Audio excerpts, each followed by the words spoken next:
సార్వత్రిక ఎన్నికల్లో వైసీపీ ఘోర ఓటమి పాలైన తర్వాత ఒక్కొక్కరుగా వైసీపీలో ఉన్నటువంటి ముఖ్య నేతలందరూ కూడా వైఎస్ఆర్సీపీకి జగన్మోహన్ రెడ్డికి గుడ్ బై చెప్పి వెళ్ళిపోతూ ఉన్నారు. అందులో భాగంగానే జగన్మోహన్ రెడ్డికి నమ్మిన బంటుగా ఉన్నటువంటి విజయసాయి రెడ్డి కూడా వైఎస్ఆర్సీపీకి రాజ్యసభ సభ్యత్వానికి అలాగే జగన్మోహన్ రెడ్డికి గుడ్ బై చెప్పినటువంటి నేపథ్యంలో గతంలో జగన్మోహన్ రెడ్డి అలాగే విజయసాయి రెడ్డి అక్రమాస్తుల కేసులో A1 A2గా ఉన్న నేపథ్యంలో ఒకవేళ గనక విజయసాయి రెడ్డి ఆ కేసులు తాలూకా అప్రూవర్గా మారి జగన్మోహన్ రెడ్డి పేరు గనక చెబితే ఇక వైసీపీ అధినేత జగన్మోహన్ రెడ్డి జైలుకి వెళ్ళడం ఖాయమని, జగన్మోహన్ రెడ్డి గనక జైలుకు వెళితే వైసీపీ కథ కంచికే అన్నట్లుగా కొన్ని వార్తలు వస్తున్నటువంటి నేపథ్యంలో అసలు ఈ అంశంలో ఏం జరగబోతుంది అనేది పూర్తి స్థాయిలో మనం విశ్లేషణ చేసుకుందాం. ప్రస్తుతం మనతో పాటు ఉన్నారు తెలుగుదేశం పార్టీ అధికార ప్రతినిధి సూర్యదేవర లత గారితో మాట్లాడుతాం. లత గారు నమస్తే అండి. నమస్తే. లత గారు, వైఎస్ఆర్సీపీ సార్వత్రిక ఎన్నికల్లో ఘోర ఓటమి పాలైన తర్వాత వైసీపీలో ఉన్నటువంటి ముఖ్య నేతలందరూ కూడా ఒక్కొక్కరుగా వైఎస్ఆర్సీపీకి జగన్మోహన్ రెడ్డికి గుడ్ బై చెప్పి వెళ్ళిపోతూ ఉన్నారు.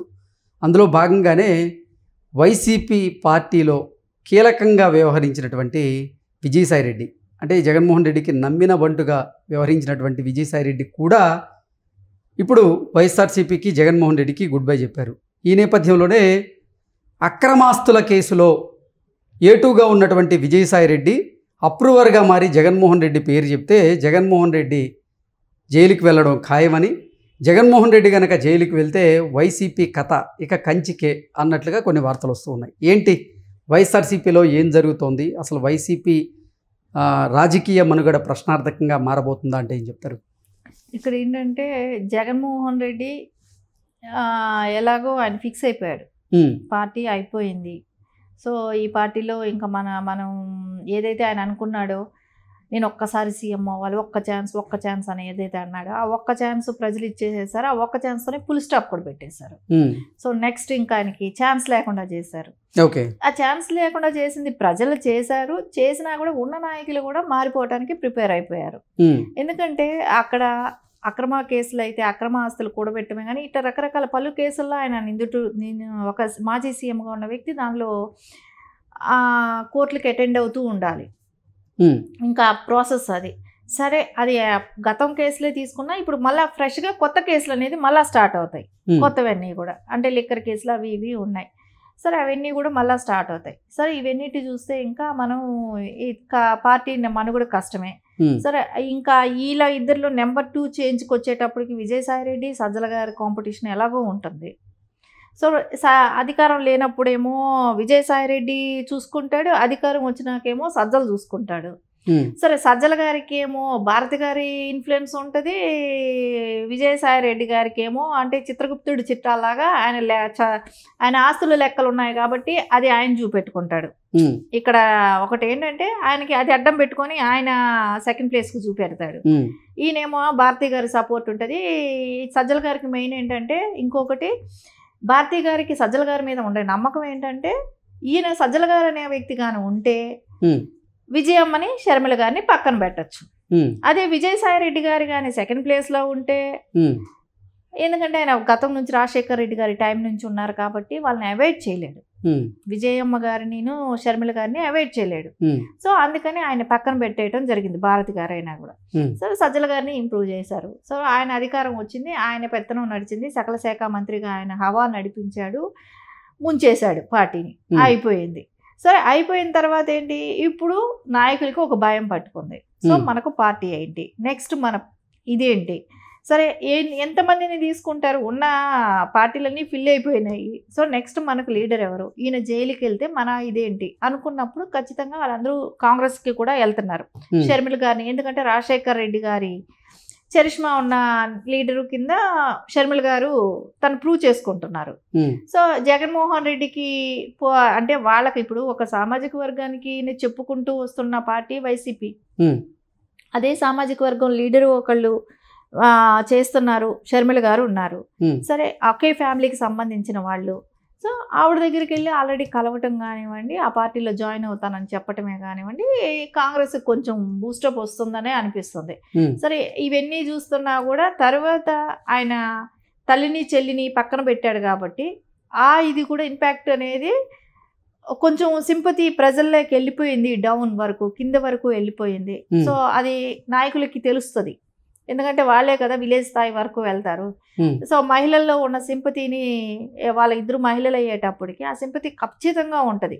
రాజశేఖర్ రెడ్డి గారి ఓట్ బ్యాంక్ ఏదైతే ఉందో వాళ్ళందరూ కూడా ఆలోచిస్తారు, అది ఆ ఓటమికి కొంచెం కారణమైంది అనేది కూడా తెలుసు కాబట్టి వాళ్ళందరూ కూడా మనకి ఇప్పుడు ఈ పార్టీలో ఉండటం కన్నా, అవినీతిగా మార్కలు ఉన్న ఈ పార్టీ కన్నా సరే సింపతిలో ఉన్నారు కదా వాళ్ళిద్దరు మహిళలు, సో ఆ పార్టీకి వెళ్తే ఏంటి అనే ఒక ఉద్దేశం కూడా.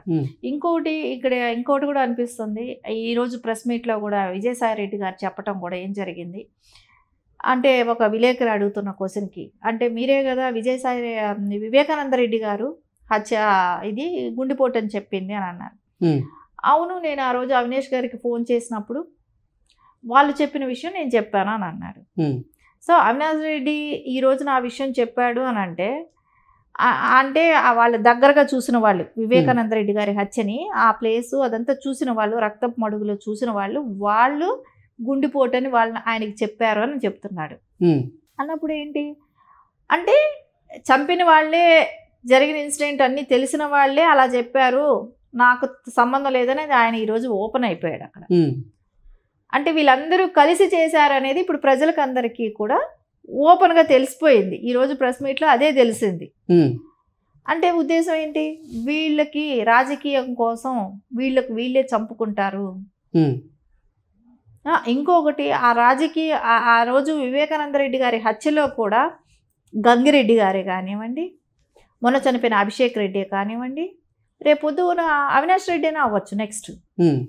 ఎందుకంటే కుటుంబ సభ్యులే పోతున్నారు కదా, కుటుంబ సభ్యులే చనిపోతున్నారు. గంగిరెడ్డి కుటుంబ సభ్యులే కదా, భారతి గారికి ఫాదరే కదా, అభిషేక్ రెడ్డి బ్రదరే కదా జగన్మోహన్ రెడ్డికి. ఇప్పుడు మళ్ళీ అవినాష్ రెడ్డి వంతు రావచ్చేమో. ఇప్పుడు ఇవన్నీ చూస్తుంటే ఖచ్చితంగా రిలేషన్సే, అంటే వాళ్ళ కుటుంబ సభ్యులు, చనిపోయిన వ్యక్తి కుటుంబ సభ్యులే, మళ్ళీ వీళ్ళు ముగ్గురు కూడా కుటుంబ సభ్యులే అవుతారు. అంటే ఇద్దరు ఆల్రెడీ కుటుంబ సభ్యులు అయిపోయారు, ఇంకొక థర్డ్ పర్సన్ కూడా అదే అవుతుంది. సో ఇప్పుడు వేరే లండన్లో ఉన్నాడు, లండన్ వెళ్ళిన ప్రతిసారి ఏదో ఒకటి జరుగుతుంది. సో జగన్మోహన్ రెడ్డి లండన్లో ఉన్నాడు. సో ఇవన్నీ చూస్తుంటే నాయకులకి ఏమనిపిస్తుందండి, ఇంత చిక్కుల్లో ఉన్నప్పుడు ఈ పార్టీ నిలబడుతుందా, సో ఈ పార్టీ ఉంటుందా అనే ఆలోచన అయితే ఉంటది కదా. ఇదే రేపొద్దున పార్టీ జగన్మోహన్ రెడ్డి జైలుకి వెళ్ళే అవకాశాలు స్పష్టంగా కనపడుతున్నాయి. రేపొద్దున ఈ కేసు మూలాన, వివేకానంద రెడ్డి హత్య మూలాన ఎంతమందికి ఇంకా థ్రెట్ ఉందో. అసలు వైఎస్ఆర్సీపీకి అలాగే రాజ్యసభ సభ్యత్వానికి రాజీనామా చేసిన సందర్భంగా విజయసాయి రెడ్డి మాట్లాడుతూ, నేను రాజకీయాల్లోకి వచ్చినప్పుడు పరిస్థితులు ఒకలా ఉన్నాయి, ఇప్పుడు మార్పులు ఉన్నాయి, అందుకే నేను రాజకీయాలకు దూరంగా ఉండాలనుకుంటున్నాను, వ్యవసాయం చేస్తానంటూ ఆయన చెప్పిన నేపథ్యంలో నిజంగా రాజకీయాల్లో మార్పులు వచ్చి ఆయన రాజకీయాలకు దూరంగా ఉండాలి అనుకుంటే ఎవరికి ఇబ్బంది లేదు. కానీ నేను అదే ఇక్కడ కానీ జగన్మోహన్ రెడ్డికి విజయసాయి రెడ్డికి మధ్య మనస్పర్ధలు వచ్చినాయని, జగన్మోహన్ రెడ్డి విజయసాయి రెడ్డికి ప్రాధాన్యత ఇవ్వడం లేదని, ఆ విషయంలోనే ఇప్పుడు విజయసాయి రెడ్డి గుర్రుగా ఉన్నాడని, అందుకే వైఎస్ఆర్సీపీకి రాజీనామా చేశాడు అన్నట్లుగా కొన్ని వార్తలు వస్తున్న నేపథ్యంలో, ఒకవేళ నిజంగా కనుక జగన్మోహన్ రెడ్డి మీద విజయసాయి రెడ్డి గుర్రుగా ఉంటే, మరి ఆయన ఈ అక్రమాస్తుల కేసులో అప్రూవర్గా మారితే జగన్మోహన్ రెడ్డి గారి పరిస్థితి ఏంటంటే ఏం చెప్తారు? నేను ఒక్క విషయం చెప్పాను ఇక్కడ, అసలు విజయసాయి రెడ్డి గారు ఏమంటున్నారు, నేను వచ్చినప్పుడు రాజకీయాలు వేరుగా ఉన్నాయి, ఇప్పుడు వేరుగా ఉన్నాయి అని అన్నాడు. ఆయనకి తెలియలేదా గత 5 ఏళ్ల క్రితం వివేకానంద రెడ్డి గారు ఎలా చనిపోయారు, ఎంత చేంజ్ ఆయన అంటే. ఇప్పుడు వాళ్ళు చేస్తున్న డ్రామానే, కానీ ఆయన్ని హత్య చేశారు, చంపబడ్డారు, ఆయన్ని చంపారు, అది కుటుంబ సభ్యులతోనే జరిగింది, ఇవన్నీ తెలిసిన వ్యక్తి విజయసాయి రెడ్డి గారు. అవన్నీ తెలిసిన తర్వాత నీకు రాజ్యసభ ఇస్తే తీసుకున్నావుగా, రాజ్యసభ అప్పుడే ఇచ్చితే తీసుకున్నావుగా, ఇప్పుడు ఎందుకు చెప్తున్నావు నీతి మాటలు? అప్పుడే చెప్పాల్సింది కదా. పాలిటిక్స్కి నేను సరిపడను, ఇలాంటివి నేను చూడలేకపోతున్నాను అని చెప్పొచ్చు కదా. సరే ఇన్నేళ్ళు ఉన్నావు, అది ఏమైంది, ఆయన ఎందుకు చనిపోయాడు అనే విషయాన్ని నువ్వు ఎంక్వైరీ చేయాలని చెప్పేసి ఎక్కడన్నా నువ్వు మాట్లాడావా?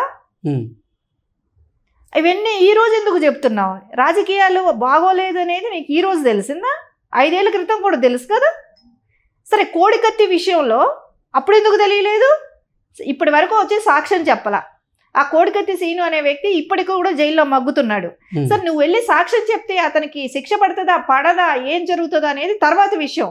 నువ్వు బాధ్యత కలిగిన పౌరుడిగా వెళ్ళి సాక్ష్యం చెప్పాల్సిన జగన్మోహన్ రెడ్డి వెళ్ళి చెప్తున్నాడా అక్కడ? చెప్పట్లేదు కదా. అంటే ఇవన్నీ అప్పుడు తెలియలేదా? ఓకే. ఇప్పుడు కూడా మొన్నటికి మొన్న ఎలక్షన్ గులకరాయి సతీష్ అంటాడు. సతీష్ అతనితో రాయి వేయించాడు, అతని మూలాన ప్రాణహాని ఉందని చెప్పాడు. అప్పుడు తెలియలేదా? అప్పుడు కూడా నువ్వు రాజ్యసభ సభ్యుడే కదా. ఈ రోజు నీకు కొత్తగా తెలిసి వచ్చిందా ఆయన మూలాన అంటే రాజకీయాల్లో ఇలాంటి రాజకీయాల్లో నేను ఉండలేకపోతున్నాను అని చెప్పి? అది నువ్వు 5 ఏళ్ల క్రితమే చెప్పుంటే, ఎప్పుడైతే వివేకానంద రెడ్డి గారి హత్య జరిగిందో, ఎప్పుడైతే కోడికత్తి జరిగిందో, ఎప్పుడు 43,000 కోట్ల అక్రమ ఆస్తులు నువ్వు ఏటుగా ఉన్న వ్యక్తి, నువ్వు చెప్పడానికి అర్హతే లేదు నీకు ఆ విషయం. చెప్పడానికి అర్హత ఎక్కడుందో చెప్పండి ఇవన్నీ. సో ఇవన్నీ వాళ్ళ ఇద్దరు కలిసి ఆడే డ్రామానేనండి. దీని మూలాన ప్రజలందరికీ కూడా అర్థమవుతుంది, వీళ్ళు చేసే డ్రామా మూలాన ఎవడు కూడా నమ్మే పరిస్థితి లేదు. ఓకే అండి, thank you so much. Thank you.